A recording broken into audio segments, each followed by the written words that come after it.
मैं मोहित प्रजापति कक्षा 11वीं से आप सभी दर्शकों के समक्ष श्री रविंद्रनाथ टैगोर जी की जयंती की बधाइयाँ देते हुए उन्हीं के जीवन से जुड़ा एक प्रेरक प्रसंग सुनाने जा रहा हूँ।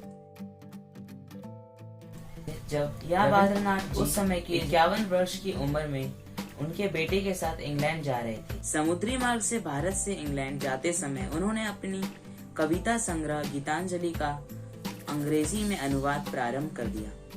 गीतांजलि का अनुवाद करने के पीछे उनका कोई उद्देश्य नहीं था, केवल वह समय काटने के लिए कुछ करने की गरज में थे। गीतांजलि का अनुवाद करना प्रारंभ किया।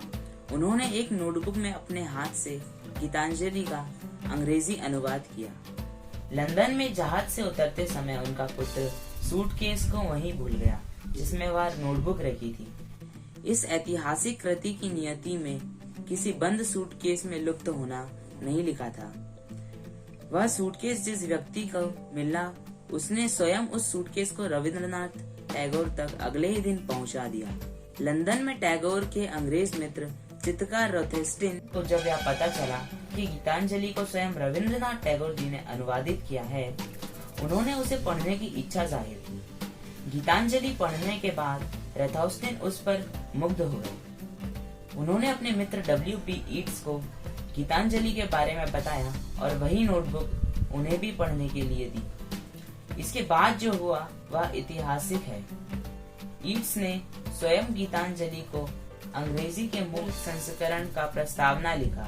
सितंबर सन 1912 में गीतांजलि के अंग्रेजी अनुवाद की कुछ सीमित प्रतियां इंडिया सोसाइटी के सहयोग से प्रकाशित की गई। लंदन के साहित्यिक गलियारों में इस किताब की खूब सराहना हुई।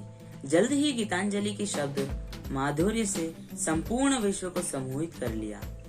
पहली बार भारतीय मनीषा की झलक पश्चिमी जगत ने देखी।